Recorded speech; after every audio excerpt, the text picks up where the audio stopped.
Go ahead. No, no. Go ahead. Just knocking on to that question is, why is it that this is something that is not a mainstream conversation? And that's just a question. Why is this something that's not a mainstream conversation? That's a bit like, a lot of people were worried in Canada that why don't Muslims vote that much, right? So I was discussing that, and family gatherings are fascinating places. I have a Polish aunt, and she's really cool. She's very opinionated. Says, "Oh, for us, it's normal." She said she's Polish, and she's active in the Polish community and at her local church and at many other levels. She's loud and opinionated and does a lot of good, mashallah. But she said it's natural. She said, we Polish people didn't used to vote when we first came. We've got a lot of other things to take care of. Right? And these things take time. And actually, according to some counts, Muslims voted more than the average Canadian this. Not because of back home, if you said Muslims voted more, for example, you'd worry, did we stuff the ballots or something? Because elections in many of the countries that we originally came from are rather questionable endeavors. But just because that's sort of their stages of community development, right? Stages of community development. And these are things that we need to be clear about, that these are clear priorities. And I'll be touching upon some of the ethical underpinnings of our responsibility, that why this is an urgency. But there are many excellent initiatives. Just right here in the GTA, a number of our larger mosques are green mosques. Amongst them, for example, just down the road, a mosque that we collaborate a lot with, the Sayyidah Khadija Center. The founder and director of the Sayyidah Khadija Center is actually the founder of this. There's this Canadian, so I forget the exact name of, basically, faith-based centers that uphold, green standards. So their lighting and the water usage, even for ablution, etc., all of it upholds the highest standards of environmental concern. There's a number of centers, right? Especially those that are sort of next generation centers. The first people, they're just trying to find a place of worship, a place where their children can learn their faith, etc. So that, that's the first stage of community development. But as the community grows, and this is an area where all of us have to be clear that this is not just something that's decorative in our religion, but this is from what is entailed by faith. What is faith itself? What is religion itself? Right? The Prophet ﷺ said, "Ad-dinu nasiha." Religion itself is sincere concern. Right? Sincere concern. To summarize, religion is to care. Right? The statement "who cares" does not apply to someone religious. The believer, by definition, must care about all that deserves care. Right? Any other main points that Sheikh Ali made, or insights or reflections?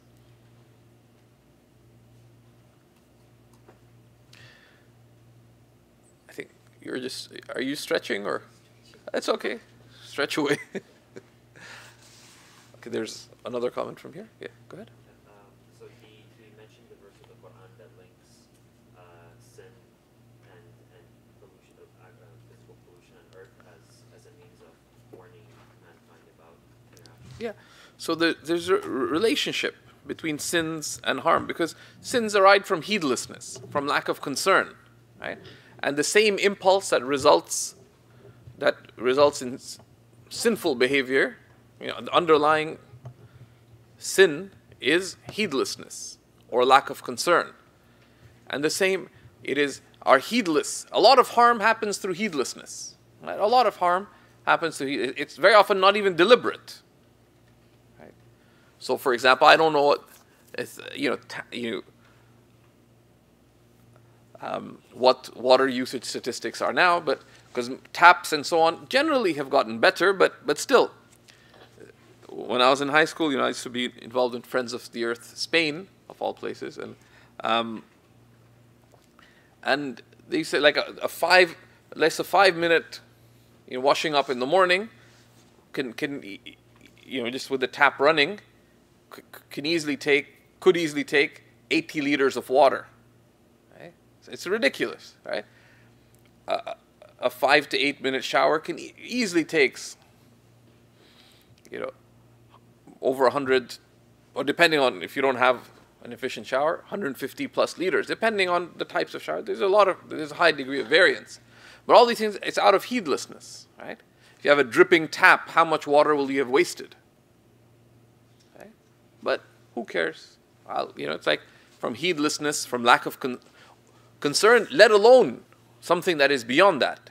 Wasting food, for example. All these things come from lack of concern, as we'll see from the sunnahs, the prophetic practices related to stewardship. None of this is secondary. The Prophet, peace and blessings be upon him, said, when you make wudu, when you perform the ritual ablutions, do not waste water. Even if you're standing by a mighty river, you won't be wasting any of the water of the river. But why? Because you see things right. This is from Allah. Your dealing with it is a trust. So you have a right to use it, but only to the limit of your need. Right? And these core values, which we'll be looking at later, these are essential. They govern every action. Wastefulness is morally disliked. It is makruh. Any act of wasting is makruh. If you need to write 2 lines on a piece of paper and you use the whole paper, it's religiously disliked. You should only have used the extent of the paper that you needed. Right? These are deep things like wastefulness, excessiveness, keeping the lights on. Actually, in most schools of Islamic law, keeping the tap running while you're making ritual ablutions, wudu, is disliked. You should only keep it running when you need it. So if you're rubbing your arms, the water doesn't need to be running. Turn it off. If you're brushing your teeth, although water is comforting, but find other sorts of comfort. And yes, there is. The sound of water is very comforting, but not at the expense of wasting it. And there's no excuse. We live in a land, I don't think there's any land on earth that has more clean water per capita than here. And I don't think there's any country that has more fresh water than Canada does. God knows best. But that's not an excuse for wasting it, right? And of having lack of concern for it. And this governs our eating. The fact that most of us are probably wasting half the food that we purchase, it's of moral concern. Actually, when you eat out, a lot of the early Muslims disliked eating in the marketplace and had many concerns for that. Amongst them, what? That it's more costly than making food yourself. And that extra money you could have fed a poor person as well. It also breaks the heart of the poor, that if they see you eating in the marketplace, which include a restaurant, and they can't eat, it hurts their feelings. So the believer would feel ashamed that they're eating and that there are people who are unfed. But also there's many reasons why they disliked eating from public places. One is that the economic incentive of the one selling you food, if they're smart, is that they'd give you large portions. Because fillers, rice, a lot of salad, French fries are cheap. Right? You get a $12 dinner, right, at whatever Afghani kebab place. Right? The Afghanis are smart on this, of course, because a large portion of rice, large portion of salad, and a little bit of meat, and a decent amount of meat. People say, oh, it's a very generous portion size. Yeah, but most of it is filler, right? But if you know you won't be able to finish it, and realistically, who eats the rice the second day, even if you take it home? Right? It's religiously disliked. You incur. It's a moral error in our choice that we to order the meal knowing that you can't finish it was an act of excessiveness or wastefulness, depending on which way you see it. So you should request, I'd just like half a portion of rice, for example. Because the rest, if it's going to get wasted, and how do you know it's going to get wasted? From previous experience. But it arises out of heedlessness or lack of concern. And this should govern every moral choice, right? Every single moral choice. The prophetic traditions about there are people who went to hell. The Prophet, peace and blessing be upon him, mentioned a person went to hell. Why? Because they locked up a cat. They didn't allow the cat to feed, nor did they take care of it. Right? There's guidelines on when you can keep a pet because of that. Can you? And it's not just can you feed it, but can you take care of its best interest? Okay? And those are sent. They govern every single choice that we make. Right? Every single choice that we make. And Shaykh Ali was focusing on the Quran, but this is very central. One, to the prophetic example. I'll just mention three things very quickly. One is the prophetic example. The Prophet, peace and blessings be upon him himself, when he came to Medina, when he migrated from Mecca to Medina, Medina was a city in a state of environmentally ailing. Right? There was all kinds of health problems in Medina. There's a lot of pollution in Medina. And he made, in the first 2 years, he made a whole series of regulations that fixed the environment. And if you read in prophetic biography, you'll see a whole number of these. Right? Because of poor water management, there were a lot of there's a lot of man-made marshes, right? Because they weren't channeling the water properly from the flooding and rainfall that would occur, and many of these were causing a lot of disease. And actually, they affected the crops badly as well, because there was runoff. The garbage wasn't taken care of properly, so it filtered into the water. People threw the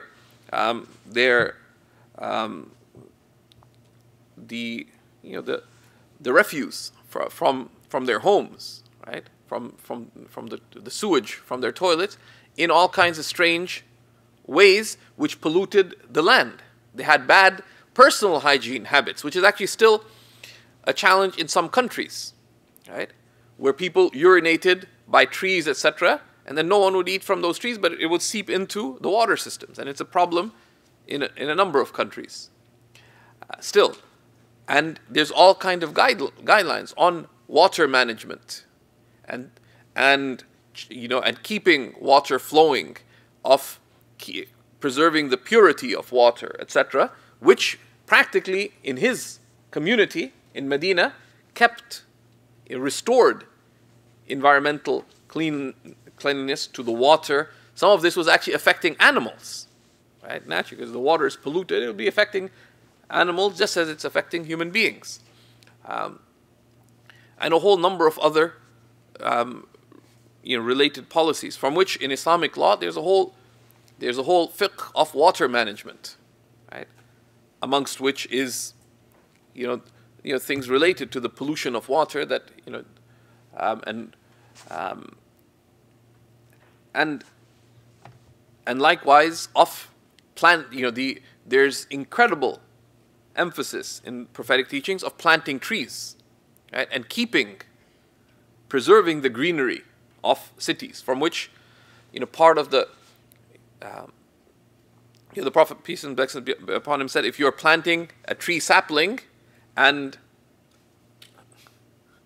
the final day begins, right? Finish planting the tree, right? And Shaykh Ali referred to that, right? And there's a lot of reward mentioned in the prophetic tradition about planting trees and preserving trees and not cutting down trees unnecessarily.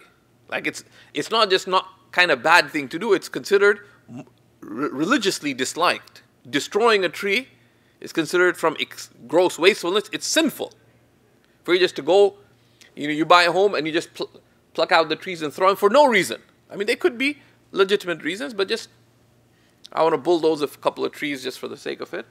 It'd be considered sinful. It's considered from excessiveness, right? And a lot of other guidance with respect to animals and so on, that preserving it. From which, just one, the last thing is, for one example, is one of the great scholars of Islam, Imam al-Nawawi, in his encyclopedic work, Al-Majmu', the work on Islamic law, in the chapter on pilgrimage, on Hajj, no, you have to travel to Hajj, he has a detailed discussion as an aside on what are the sunnahs, the prophetic practices and adab, proper manners of travel. And he mentioned 70 something. Half a dozen of them relate to the rights of animals. Because in the old days, you travel on some kind of animal. Of course, it's not in itself recommended to travel on an animal. You can still take your car or train to Montreal. Don't worry about that. But we see the ethics of ethical concern is highlighted there. That it's not simply a point that do not harm the animal, do not wrong the animal, or make sure you feed the animal and give it rest, but rather the prophetic guidance teaches us, and yura'i maslahat al-hayawan, that one have careful attention for the maslaha, the best interest of the animal, with respect to how long you ride the animal, how much you burden the animal with, when you stop for rest, what you feed the animal, how often you feed the animal, how much you feed the animal. Right? And in that, it's not just give it its due, don't wrong it, but and yura'i, ri'aya is careful concern. Have careful concern for what? Not just for the rights of the animal, but maslahat al-hayawan, the best interests of the animal. Right? Feeding canned food to your cat, I'm sorry for the bad news, but feeding cat food, the common cat food certainly, to your cat may be from animal abuse. Right? You may be just one act of doing so may well be religiously disliked. Now, if it results in long-term harm to your cat, God help you, because you've wronged that cat. It'd be better for you not to keep a pet than to feed it wrongfully, right? So maybe it is better for you not to keep a pet. And there's extensive guidance on how you take care, what are the rights of pets, for example. So all these things, there's nothing that is without moral consequence, right? But the drive of it is not just that there are laws in society governing these things, but it arises from our sense of reality. Who are you? How are you here? Who created you? What happens? What is the purpose of this life? What comes after this life? The sense of ultimate accountability and the sense of opportunity, that in every choice that we make in life, there are eternal, both consequences and eternal opportunities. Any last point from or comment before we break? Go ahead. The summation of it all is that Shaykh Hani gives us that the reality of seeking any improvement is returning to Allah subhanahu wa ta'ala. Yeah. So there's a spiritual malaise that underlies, there's a spiritual decay and a moral decay that underlies lack of concern for the environment that surrounds us. And there's a way to returning to soundness, to spiritual and ethical soundness, is integral to the restoration of the environment around us. Okay, so we'll just do the hands up routine. And anyone on this? Go ahead.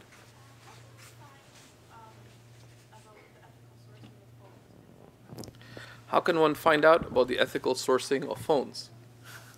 I have a little principle. When in doubt, Google it out. There's a lot of information right? And many of the rare, the rare minerals used in phones are very troublesome. Now, we balance principle with pragmatism, but it's principled pragmatism, right? We're not, our religion would not tell us that, no, you cannot use a smartphone because cars pollute, right? But doesn't mean you can't drive a car. But you make a principled choice with respect to what car you get, right? You make a principled choice with respect to what phone you buy, for example. These are details, but we take care of the bigger things first. And one thing is, it doesn't take that much to create change in society. Right? That, okay, get the phone you wanted, but make some positive noise. Don't make ugly noise, but raise awareness. Write to the company, and you'd be surprised. Very often, there's certain things. If you do unusual things, sometimes they pay a lot of attention. I don't want to go on and on. I have a number of friends who do things like this. One of them actually got called into Samsung by Samsung headquarters. They flew him in because they're like so surprised by what he suggested. And now he thinks they made changes. I just thought they're trying to. It's a multinational trying to co-opt my sincere friend. And Uncle Rabbani was right because they actually started sending him products for free. And guess what? He stopped talking about their company. Right? So beware, these multinationals are smart. Right? My friend was a young university student. So I forget what his concern was with respect to this particular company. So he wrote to them. They flew him in. And they started giving him free products to test. But you could keep it. And of course, then he stopped talking about it. Okay? So be careful. Go ahead.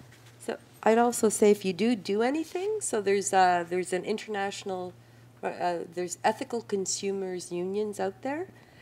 So, and there's an international consumers, so I prefer to be considered a citizen, but Consumers International, I think that's what they're called. But if you don't find anything and you do the research, share it. So anything that we do where we find the information and that maybe someone has looked for it but you didn't find it, you share it too, because it's through this collectivity that you can find out, well, what is an ethically sourced phone? And where does the plastic come from? Where is the cadmium? Are they treating the workers? Is it all made in wherever and the workers have no respect? Is there mine tailings? All those questions. But I agree with you. If you buy a phone, I have a phone. I have a Samsung. Okay, big fan. Big fan. So of Samsung itself, because they're Japanese, and I got to meet some of in Japan, they behave very well. Here, maybe not so much, right? So it is really, but yeah, sorry. Yeah, no, it's excellent. I won't hold the Samsung thing against you. Thank you. No, but I'd just be wary of any multinational, right? Because the way corporations are set up, and if you look at just the history of corporations and how they arose in Europe, they arose without very much in the way of any ethical restraints on their pursuit of profits. That's the point of origin of these kinds of large multinationals, right? And if you look at what are the first multinationals, the Dutch East India Company, the British East India Company, and others, right? That's how they started, and that's their natural tendency, right? So we have to advocate at the political level, right, for much better regulation, much better consumer protection, much better, protections, so that they have a sense of responsibility to make the right choices, right?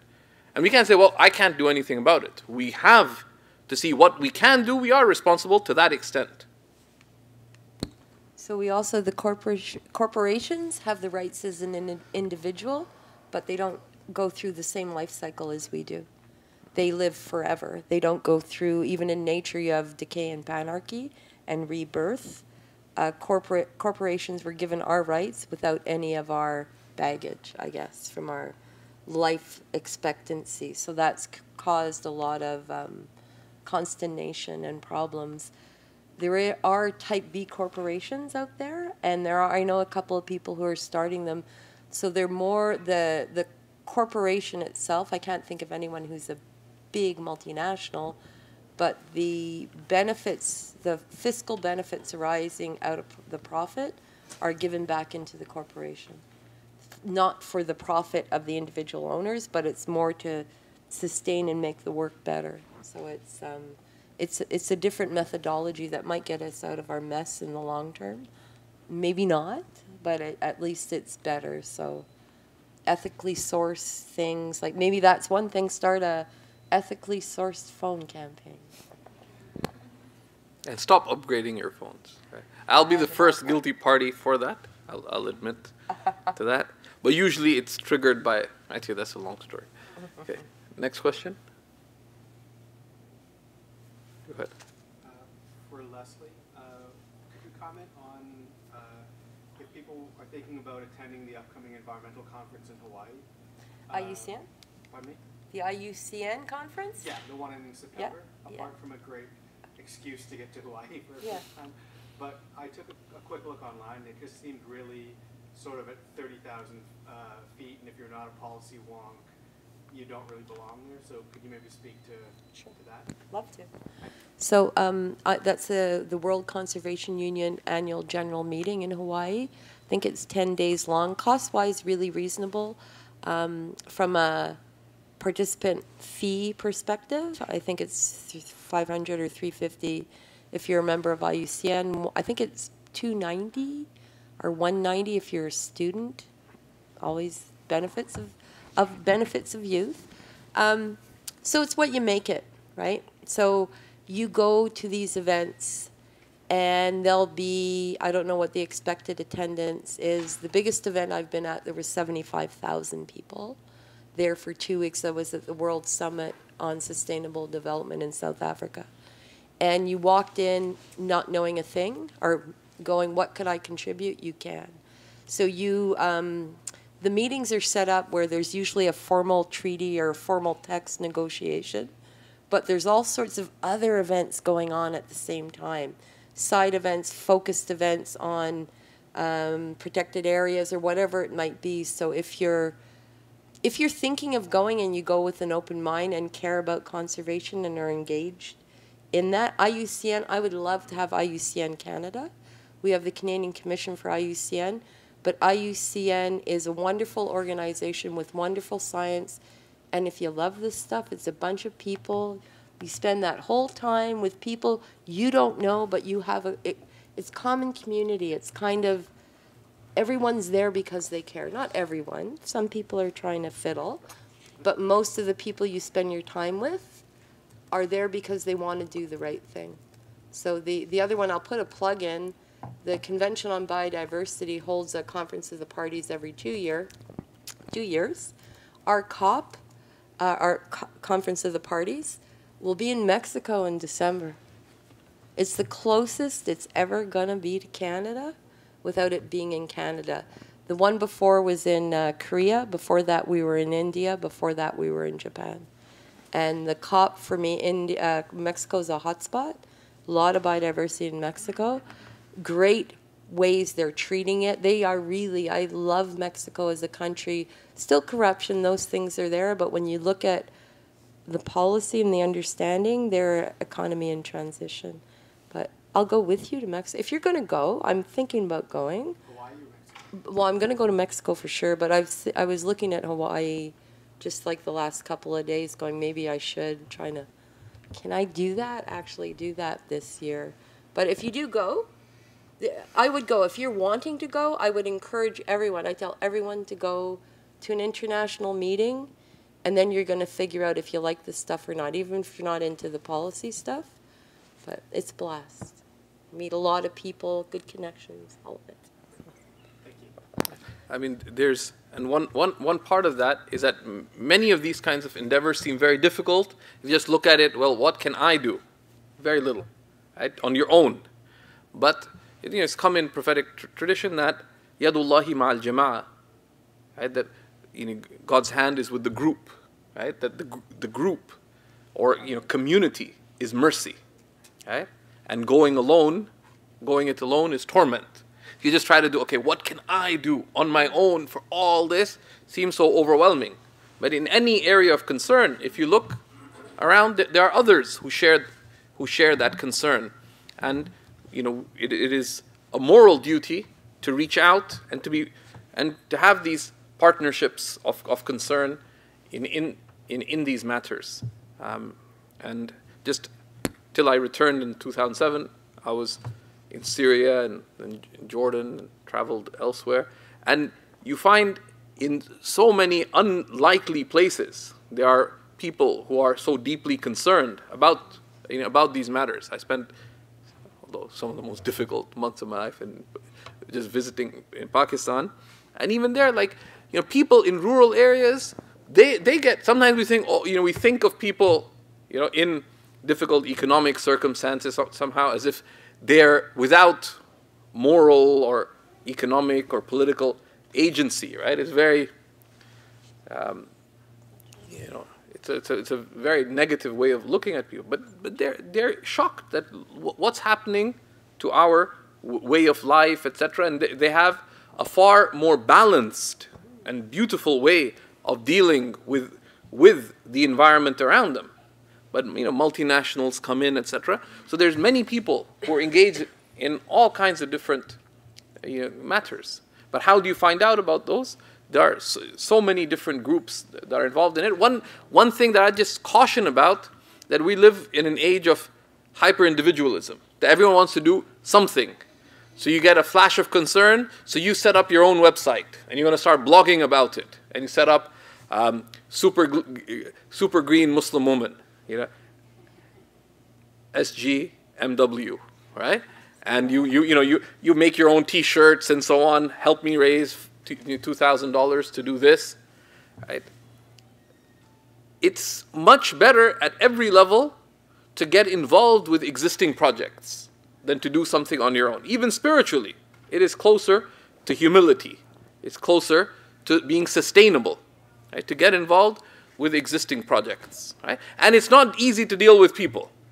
Right? Human beings are annoying. Right? But it's much better for you as a human being to deal with other human beings and have to deal with the politics and the drama and the disappointments and all this. It'll make you a better person to be patient with that and to stick with it, etc. So I'd say too, I think he's chosen that as a collective responsibility if he chooses to participate based on what you had spoken to before. Excellent. Question online. Many Islamic scholars and faith leaders speak of the recognition and awareness of Allah subhanahu wa ta'ala in the creation that surrounds us. How do we translate this into active action on the ground for socio-ecological change in our communities, from poaching and greening masajid to nuclear politics and GMOs? I mean, there's so many things to do, right? The first thing, there's circles of concern, right? First, take care of your own personal responsibility. And with that, look that the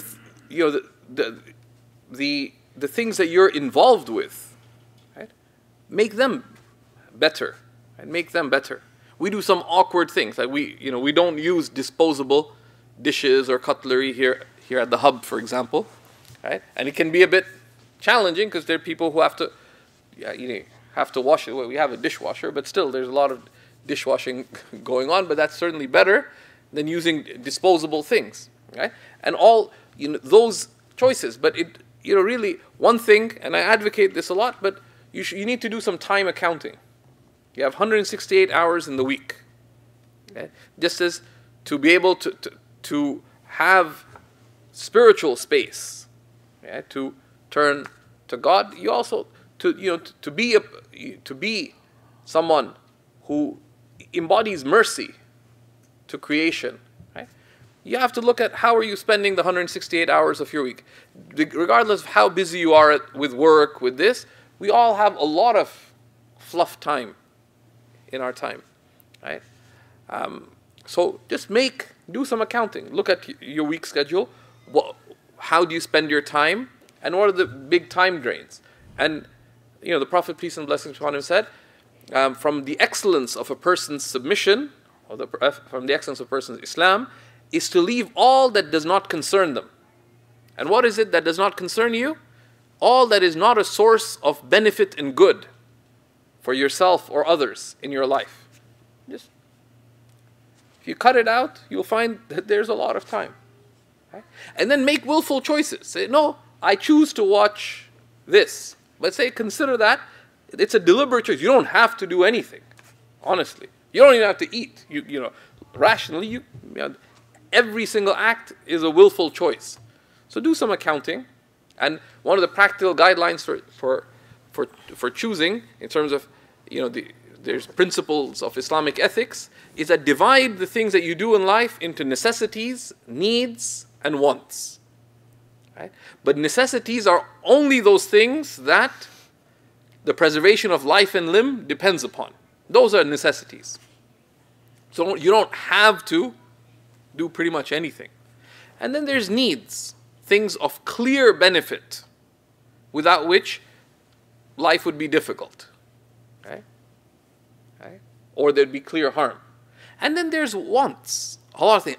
People say, I have to go to Afi's tonight. It's a halal steakhouse in the south. You don't, I mean, you want to, right? But thinking about things at those three levels helps, right? Whether you're taking account of your time or you're making choices. Is this a necessity? No. Is it a need? Is it a want? And honestly, most of the choices we make, particularly in privileged circumstances, as most of us have, is in the area of wants rather than needs, right? So if you look at your choices that way, then there's a lot of time. There's a lot of time. So we'll stop there because we're over time. And thank you very much for coming. It's very, very insightful. And may God bless all the work that you're involved in and facilitate it for you.